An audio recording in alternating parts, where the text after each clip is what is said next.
Hello friends. Okay, so it's taken me a little while to get around to doing this, which I apologise for, but today is going to be finally the second video in my hop, skip and a jump into recovery mini series. The first one, I think I put it out back in like November. So if you haven't watched that, scroll back to that for the sort of brief overview of what this little mini series is aiming to do. Other than that, you're about to come with me on a food shop that is trying to replicate the kind of thing I did when I was hopping into recovery. I really want to say again, like I did in that first one, this series is not about what I ate in recovery. Tika. Oh, no, go away.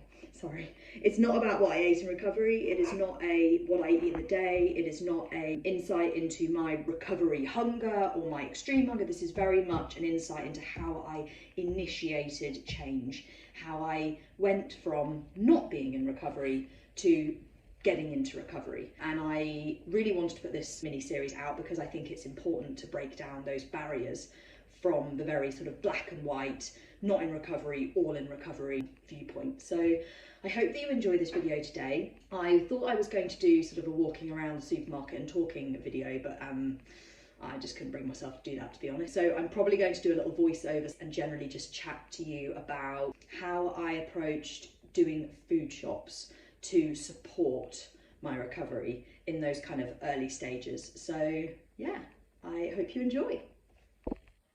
Okay, so first of all, what I recommend you do is you take that list of eating disorder disapproved foods and you make yourself a mini list, a shopping list, using that list as your basis.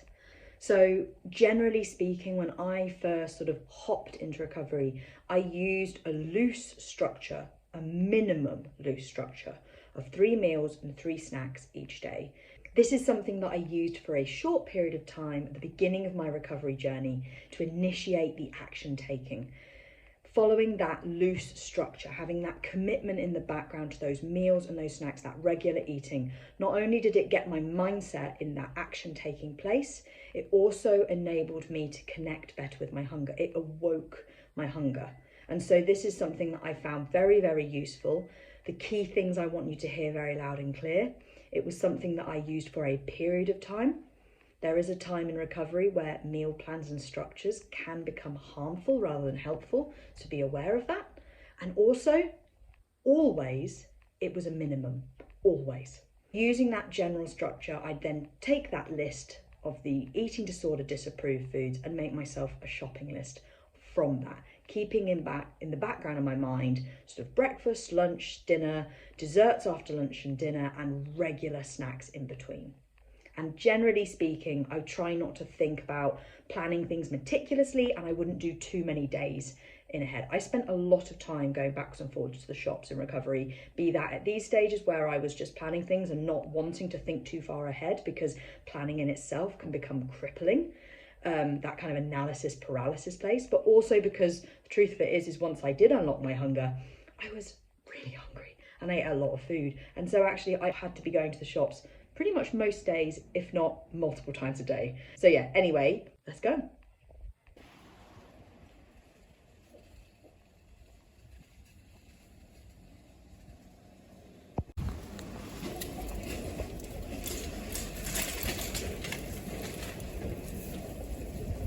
Okay, so I'm literally just back from the shop and I'm going to overlay this video with some clips from inside the shop because I think I've got a bit more to say than the footage I was able to get whilst inside the shop. So first of all, as I said previously, go with an intention, go with a list so you have an idea in the back of your mind. It's a minimum, of course, just like anything in recovery, it's a minimum. But go with some kind of intention, some kind of plan. And if you're able to, and if it helps, go with a recovery buddy. Take someone with you who can be there to support, someone who understands what you're going through, someone who understands the goals, the purpose of recovery and what you are intending to get out of that shop. Share. Part of taking responsibility for your recovery is leaning into the support of others and utilising the support of others. People care. People around you want to be able to support, so lean into that. Secondly, Go at a time where the shop is quieter. Now, obviously, this may not be possible depending on when you're able to go and do your shops, but generally speaking, if the shop is a bit quieter, that can be better. In terms of the size of the shop, big shops are obviously really good because there's lots of options.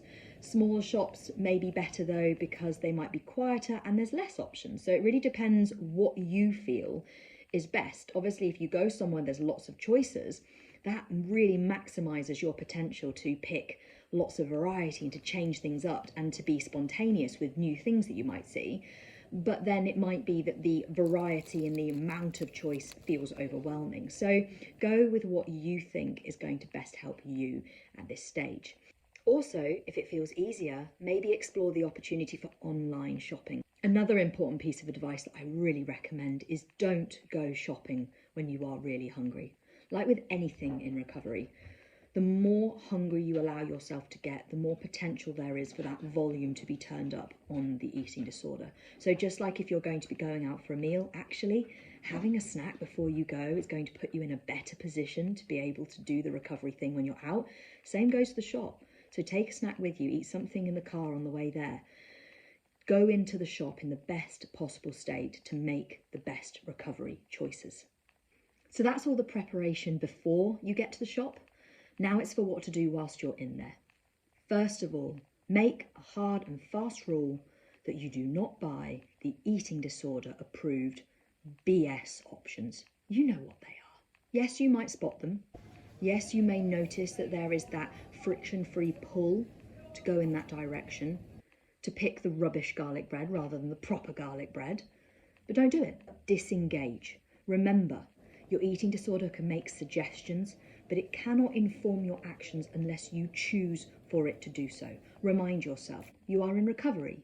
You are doing the opposite of what the eating disorder wants you to do. So be bold and take the recovery action. Another of my big tips is to stand back, especially if you are somebody who struggles with noticing the numbers and the nutritional information on things. Stand as far back as you can. Glance at all of the options available and then, like a bird of prey, swoop in, grab and move on. That is one of the things that helped me no end in recovery, where I would often find myself going in, picking up different items, looking at the numbers, and actually it helped so much to stay back, to keep that distance, standing like almost on the other side of the aisle, looking at the range of things, have a scan, go in, like, as I say, like a bird of prey, swoop in, grab and move on. And if you do find yourself in that situation where you have picked up 2, 3, however many things, and you are comparing based on the numbers, what I want you to do is I want you to get very clear with yourself. Remember, you are in recovery. There is only one option in this situation, and that is you take the more challenging thing, the scarier thing. You are doing the opposite of what your eating disorder wants you to do. You are training your brain through your actions that these numbers are no longer relevant. And that means that in that situation, you pick the scarier thing. You pick the more challenging thing. You pick the thing that your eating disorder disapproves of the most. You put it in your trolley and you go. Another of my tips, a really simple one, be fast, be swift. Do not engage in that lingering, the stalling, the stopping. Go in intentionally and be swift. Also, if you see things and you clock things out the corner of your eye, maybe it's that new product that you've not seen before or some promotional thing, grab it, pick it up, put it in the basket. Minimums. You have to action the minimum. It's no use just telling yourself, well, this is the minimum, I can have anything else that I want as well. You have to show your body that that is the reality through doing it. You have to clock those things and then just whack them in the trolley. Whack them in, move on, keep going. Something else that can be really helpful is to get yourself a really good, motivational, empowering recovery playlist. It could be a podcast. You could go in and listen to a podcast, but I did find that music somehow just hit differently.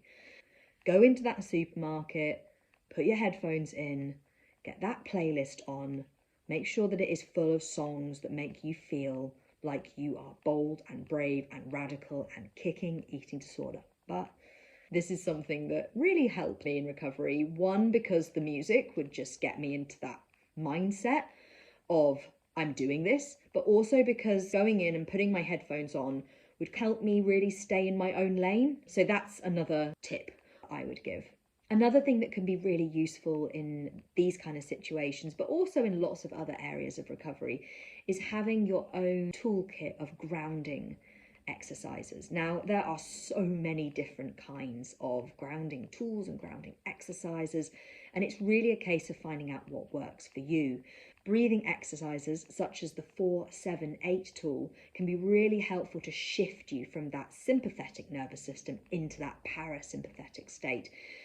You breathe in for 4 counts, hold for 7 counts, and then breathe out for 8 counts. Another one would be to distract through counting techniques. So for example, you can count up in 6s or 7s or something equally challenging, or you can count backwards from 100. It's really, really effective, this, especially if you are struggling with your brain becoming very focused on numbers whilst you're going around the shop. Finally, another one is to have some kind of grounding object. It could be a nice, small, soft plushie in your pocket. It could be a stone. It could be anything at all, but something so that you can have it as a physical point of contact in that moment, and you can really sort of use that as your grounding tool. Obviously, I'm not a specialist in this area, and if you were to search online for grounding exercises and resources related to grounding, there is so much information out there, and I recommend you do so, because when you find something that works for you, often it's a case of just really holding onto that tool and repeating that process and that practice. And finally, it's really important that you go in prepared to be flexible if the thing that you had intended to buy, whether that's one thing or several things, isn't there. It is simply not okay that you go to that place and you see it's not there and you go, oh, okay, no biscuits because they don't have my favourite biscuits, or oh, no Magnums because they don't have my favourite Magnum. No, that is not okay. That is upholding the perfectionism that is there as a response to restriction. Food is put on a pedestal because it is restricted. And in recovery, one of the key things that you have to do is challenge that perfectionism around food. And so going into a shop and becoming aware they don't have the thing that you'd really wanted to get, yes, okay, there's space for a bit of disappointment, and there's that acknowledgement of, right, okay, my next opportunity, I'm going to make sure I get that. But in the very moment that you're in, what you need to do is you need to pick something that is equally, if not more challenging. It is not an option to just go to that place and go, oh, they don't have the Magnums that I wanted, okay, we don't have them. No, that is not an option. It is also not an option to go and pick out some cop-out, slightly less scary eating disorder, more approved thing. No, that is not okay.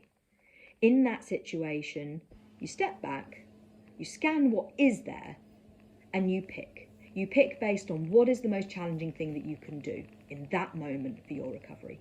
Not only is this great because it allows you to change things up, something that's very important in recovery, it's also brilliant because it allows you to directly challenge that perfectionism, something that is there because of that restriction. And so part of my abundance approach to recovery was very much dismantling that need for food to be exactly right. Just before I finish this video, I wanted to add on a few extra little tips and tricks for when you bring said food back into the house. This is something that you can either do yourself, or you can ask for support from a loved one or somebody who is there as your kind of recovery buddy. Something that helped me a lot, whatever the thing was getting rid of packaging.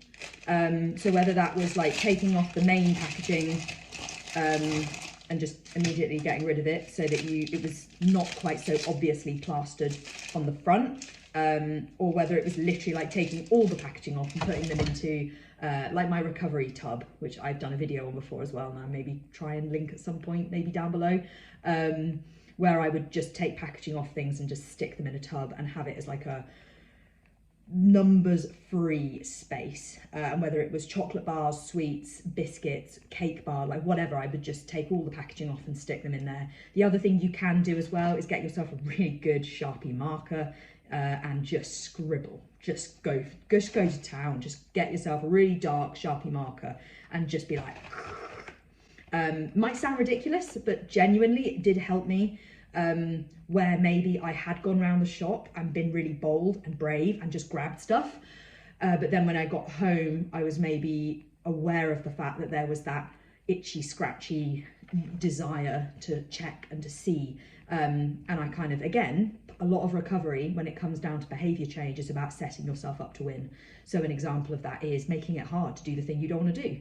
So scribbling over numbers with a Sharpie marker, or for example, asking a friend, your partner, a parent, a loved one, your recovery buddy to do this for you is a really good way to kind of do that. And finally, it really helps to get rid of the eating disorder approved stuff in your house. To make sure that actually when you open the fridge, when you open the cupboard, when you open whatever, that the selection of foods there are all challenging, that you don't have that low friction eating disorder approved option just staring you in the face, because again, it's all about setting yourself up to win. You want to make it as easy as possible for you to do the recovery thing. So scribble out packaging, get rid of packaging, ask for support if it's available to you to help with this. Anyway, I really hope this video has helped. Please do let me know in the comments below if you're enjoying this series and if there's anything else that you'd like to see.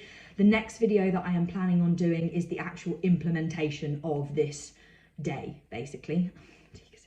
Basically just making this plan into action. That's the kind of focus of the next video. So I look forward to speaking with you all then. Take care, and whatever you are doing, have a great day. Bye.